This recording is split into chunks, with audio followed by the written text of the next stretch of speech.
तर मित्रांनो, IPL 2026 सुरू होण्याआधी सगळ्यांच्या मनात एक मोठा प्रश्न आहे. यावर्षी पॉइंट टेबल्स मध्ये कोणत्या टीम्स टॉप 4 मध्ये जाणार आणि कोणत्या टीम्स बाहेर राहणार. आजच्या या व्हिडिओमध्ये आपण कम्प्लीट प्रिडिक्शन पाहणार आहोत आणि खरं सांगायचं तर काही प्रिडिक्शन तुम्हाला खूपच शॉक देणार आहेत. मित्रांनो, आजच्या या व्हिडिओमध्ये तुम्हाला खूप काही पाहायला मिळणार आहे, यामुळे व्हिडिओला स्किप अजिबात करू नका. सुरुवात करूया मुंबई इंडियन्स पासून. मुंबई इंडियन्स ही अशी टीम आहे जी कधी अंडर एस्टिमेट करता येत नाही. त्यांच्याकडे एक्सपिरियन्स आहे, मॅच विनर्स आहेत आणि प्रेशर सिच्युएशन हँडल करायची ताकद आहे. मागच्या काही सीझन मध्ये जरी थोडा स्ट्रगल दिसला तरी IPL 2026 मध्ये ही टीम जोरदार कमबॅक करू शकते असं वाटतंय.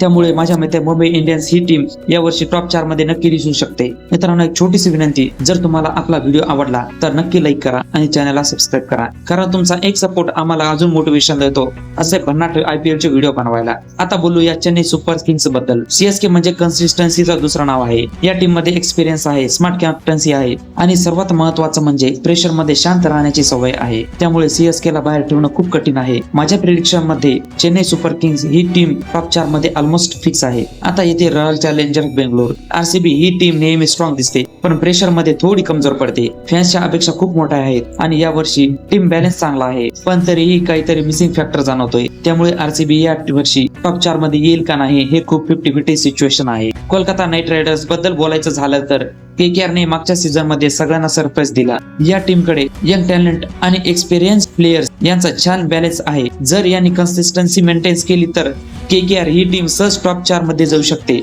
आणि माझ्या प्रिडिक्शन मध्ये ही टीम स्ट्रॉंग कंटेंडर आहे. दिल्ली कॅपिटल्स कडे पाहिलं तर ही टीम यंग आहे, एनर्जिक आहे, पण कन्सिस्टन्सी हा मोठा प्रॉब्लेम आहे. काही मॅच मध्ये पूर्ण फ्लॉप जाते. त्यामुळे दिल्ली कॅपिटल्स या वर्षी टॉप 4 मध्ये पोहोचेल असं मला वाटत नाही. सनरायझर हैदराबाद बद्दल सांगायचं झालं तर SRH ही टीम थोडी अंडररेटेड आहे, पण यांचे बॅटिंग लाईनअप खूपच डेंजरस आहे आणि जर त्यांनी मोमेंटम पकडलं तर ही टीम कुठल्याही मोठ्या टीमला हरवू शकते. त्यामुळे SRH ही एक डार्क हॉर्स टीम ठरू शकते जी अचानक टॉप 4 मध्ये एंट्री घेऊ शकते. आता थोडं ऑरेंज कॅप आणि पर्पल कॅप बद्दल बोलूया.